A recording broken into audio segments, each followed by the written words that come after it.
inserted myself in Queer as Folk. It was the only way for me to see myself in a TV show that did not represent myself.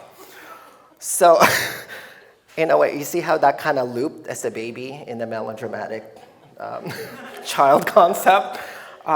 So again, there's this idea of performance and performative. So I really excavated a lot more about this idea and expanded it more towards an idea of how queer couplings or relationship or marriage, right? Gay marriage, gay rights. If you have the rights to get married, you also have the rights to get divorced, which I realized. Oh. So one of that piece was in this book, Asian Diasporic, Visual Cultures and the Americas. And the segment is called A Country That Does Not Exist, the Queer Decolonial Aesthetic of Myself. And what I did was, it was a project that I did at UTAC where I asked them if can I get the biggest space in the gallery? And they were asking why. And I said, I wanted to transform it into a house, like a dollhouse, like the dollhouse that I wanted and never got. So now I can make it really big and accumulating a gallery.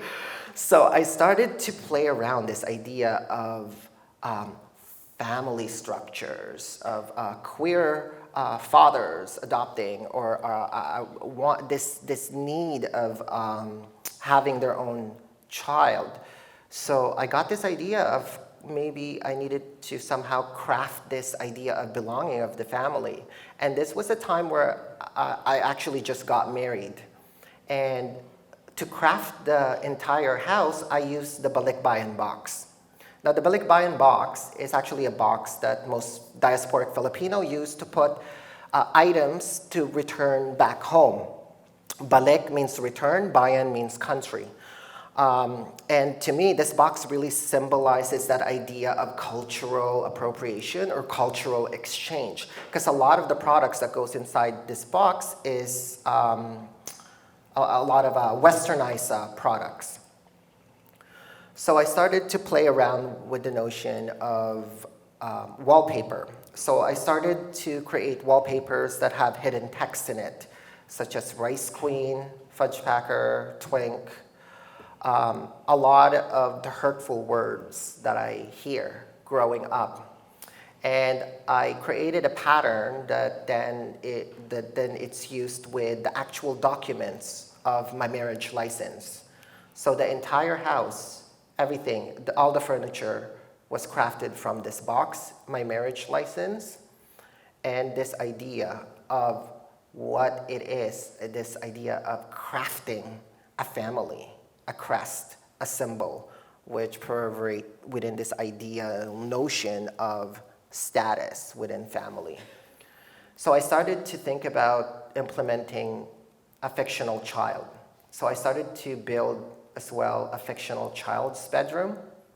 And I started to excavate my childhood photos and the photos of my husband at that time, and crafted this fictional child named Christian James that can only exist. If it's going to be 50% myself, 50% him, it's going to be fictional, and it's going to be an edited digital child that only exists in this non-tangible way. So a lot of my themes too, it's trying to manifest things that are not tangible and questioning them. So I try my best to give him life. So I decided to give him his own Facebook account.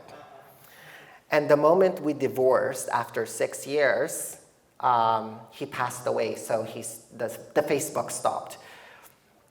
And I started to delve upon a new wallpaper series called the Divorce Wallpaper. So here I use the divorce documentation, and the silhouettes were selfie. So I was thinking about that idea of being alone and being by myself, and recontextualizing the queer words that says faggot and queer, and actually use the text badeng or bakla, which means gay and faggot in Tagalog, in Filipino. So I showed the two pieces at John B. Aird Gallery, like this, a wallpaper of darkness and lightness. I don't know why, it just happened that way, where being alone is lightness and being married is darkness. I didn't plan it that way, it just happened. And I wanted to kind of show this because I wanted to kind of talk about that whole idea of fitting in. We all want to kind of, this idea of constructs of what family is, or we have to get married, or we have to build this kind of place or house of growing up. And then I started to move towards whitewashing products. So I grew up with all of this whitewashing products, with lotions and toners that would make our skin white. As a child, we always have to not stay in the sun for too long, a lot of the soaps, and they all still exist, all of this whitening products. And it really, it's hard because to me, I'm still in the process of that whitewashing idea, where my friends would say, Julius, why are you putting on colored contacts? Why don't you just wear your glasses? And to me, it becomes so like a habit. Oh, I'm gonna put a toner on that makes my skin white. It became as mundane as brushing my teeth because I grew up doing it as a child. So I started to get all of these gay magazines and talked about this idea of reverse whitewashing, where I would start to, with ballpoint pen, I would start to draw Asian features on top of them, and I would leave them by the window and let the sun bleach out the color until all you see is basically just the Asian feature. And then I did a series of them. So when I excavate an idea, I always like that idea of having different series. And again, the homonormative expectation within the dating scenes, right? This idea of being valued. There's an idea in queer community that you have to look a certain way, you have to act a certain way, you have to speak a certain way in order for you to be valued or loved, and to me it was shocking that that idea of constant displacement that still is occurring. So, and there's a few dating ads that I was just laughing at because a lot of the ads would say, let's keep it white or Latin, thanks, or things like no Asian please, or don't be gay, or straight acting. So there's this ideology of homonormative representation that's still predominant within queer culture.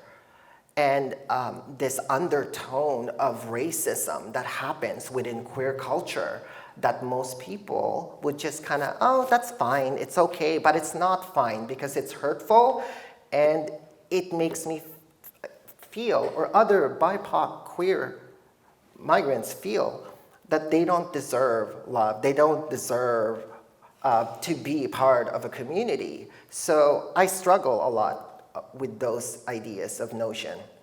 So I started to also play with animation, and going back about growing up seeing Disney cartoons, I crafted this idea of kissing utopia goodbye, where I put myself as Snow White, and no matter how much the prince kisses me, I stayed dead, basically. I would never wake up. It's this kind of falsified idea of happy endings. The happy endings that never manifest.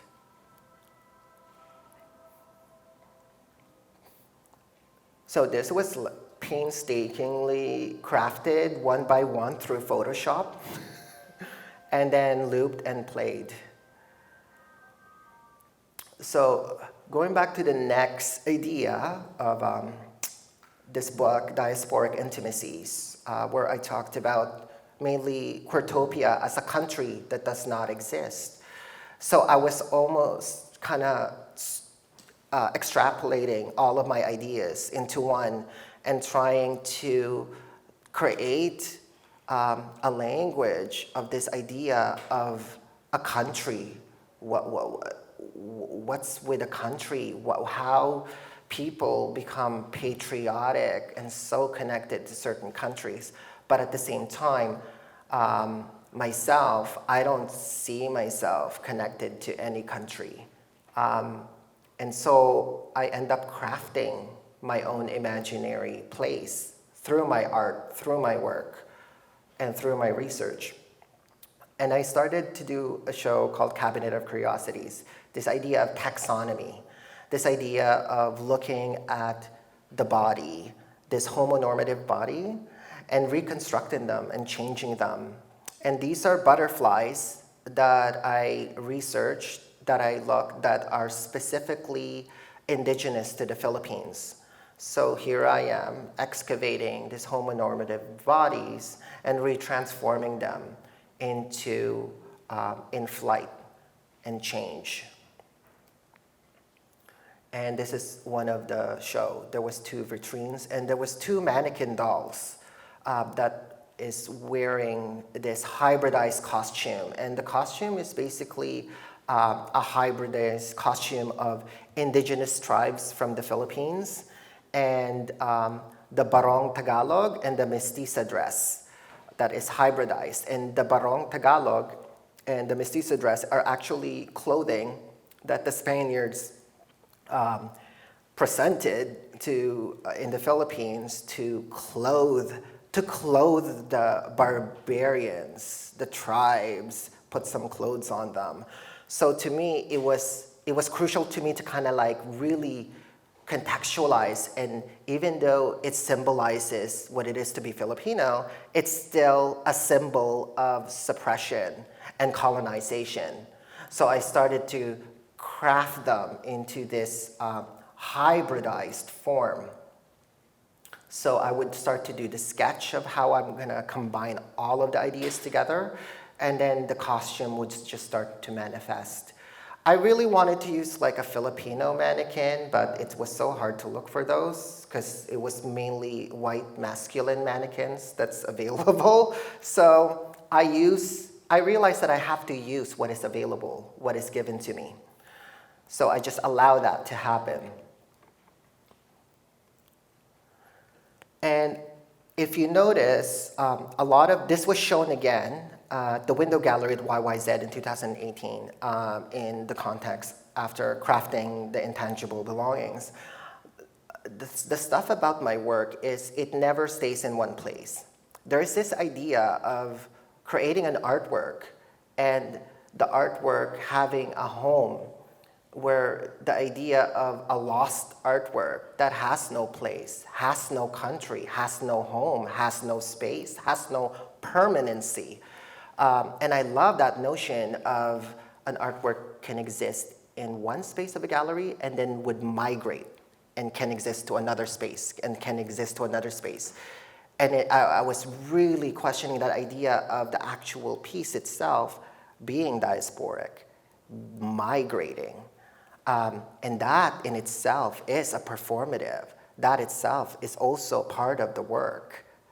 Because most of the time we think of artwork as this finalized things within the context of, the white cube, right? We tend to forget what happens to the lives of those art afterwards. So I tend to show my work again and again. They would self-destruct, I would craft them again, and I would show them to another place, to another place, to another place. And it was that idea of change and migration. I love that idea of migration. And here are the templates from the real butterflies to the left. And then I started to use homonormative as this idea of diasporic and inserting myself within the images repeatedly and creating this decorative designs where questioning how I fit in rather than using only appropriated images of male figures. I wanted to create how I could appropriate myself within these figures. And I started using Ken dolls as well, and intricate cutouts of text. And here's an installation of the animation of the butterflies in flight. And there's this hybrid rice queen that I crafted, that I performed with Catherine McTavish at the AGO in 2017 while she's reading something in Sanskrit and doing gestures of performative. There was something surreal being consumed inside this paper and covering myself with all of these ideas of what I ought to be, bits and pieces of body parts that everyone needs to attain for or questioning. It's like an armor where it completely obliterates me, but yet at the same time, I was still in control inside the costume. So I started to do large-scale photograph images as well. And I started to kind of fantasize the idea of the balikbayan and other cues within Filipino culture, like the cockfight, which I thought was very, very harsh to watch. This idea of masculinity, this idea of fighting to the death, this idea of brutality, of service, almost survival. So I used the queer images and retransformed them into this piece called Whitewashed Cockfight, which was shown at A Space Gallery, John B. Aird Gallery, and the Small Arms Gallery. So again, the artwork has this kind of migration idea of moving from one space to one space. And these are a few details. And I started to really incorporate cues of the actual whitewashing product. There's a skin whitening soap, there's the Eskinol skin whitening toner, and this nose that's supposed to make your nose pointy and less Asian. So a lot of these things that kind of helps one to kind of continually whitewash themselves. I started to use and place in the cloche right beside the intricate feathers of this homonormative representations of the bodies and faces. And these are some of the products. And I use some of these products, unfortunately. And these are the feathers and the products itself. And talking about that idea of migration and movement, we did this group show effort where we created Bahay Kubo at the Daniel Spectrum.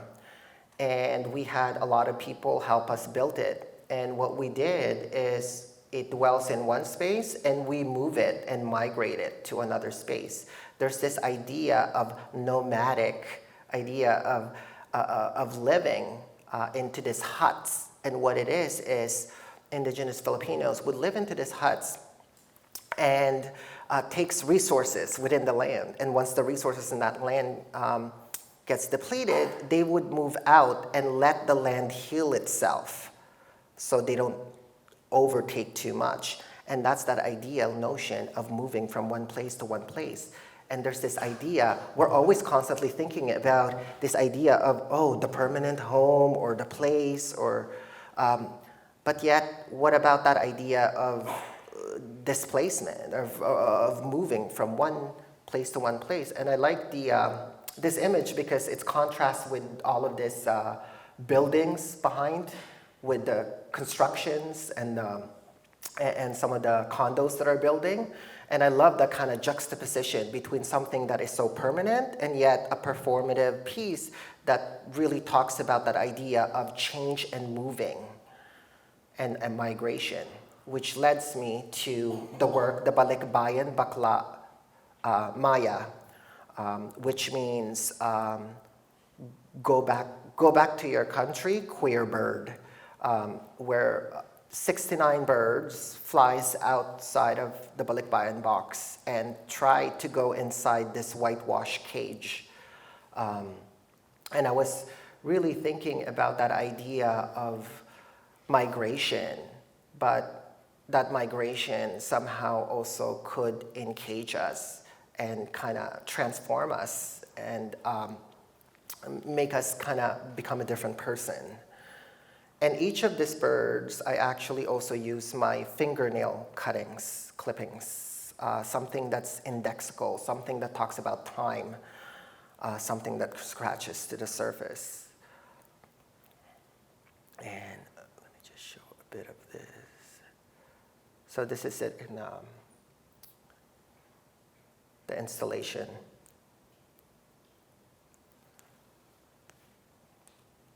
So I'm going to talk about the work in progress now. So the recent work that I'm trying to do research on. And I've been obsessed a lot with collecting antiques and antiquities.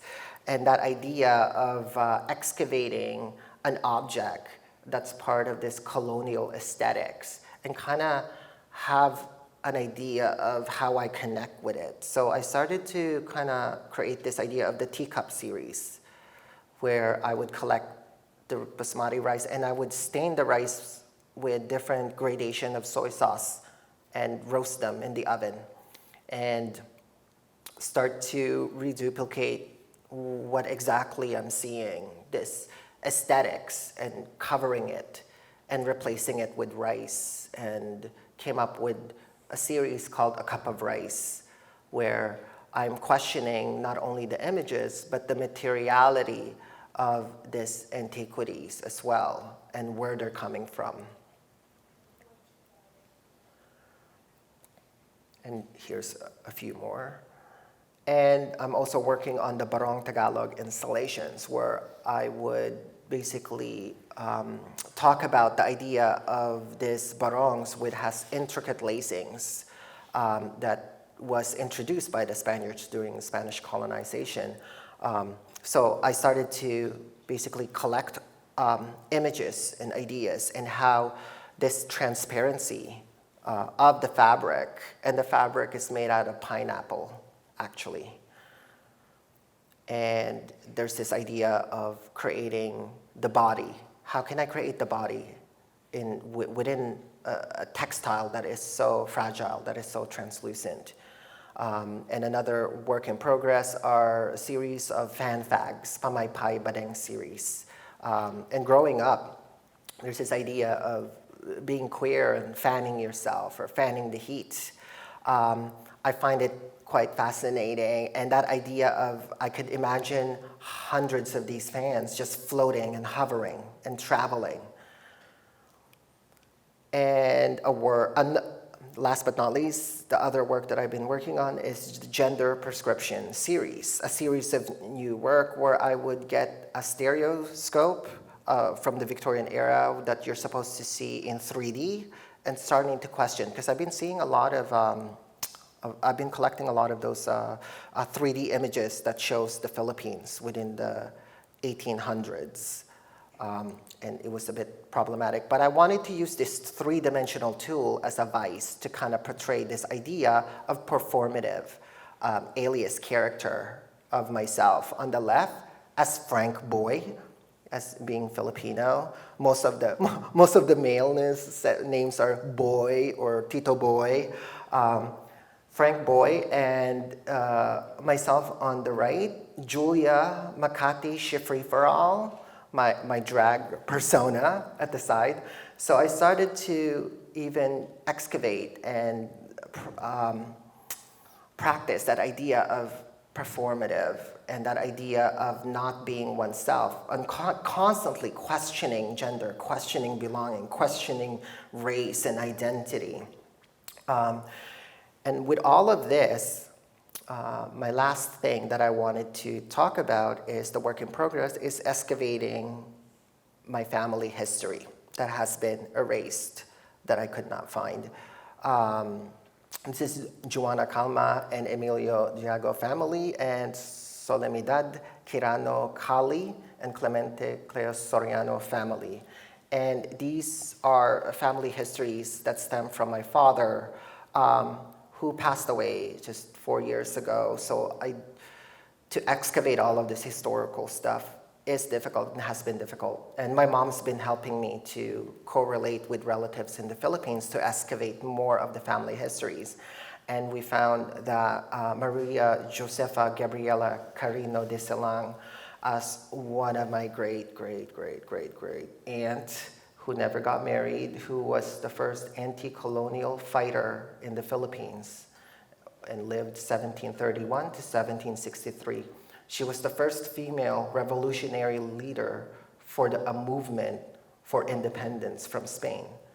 So excavating this and talking about my practice and talking about where I'm coming from, it's all starting to fit in together.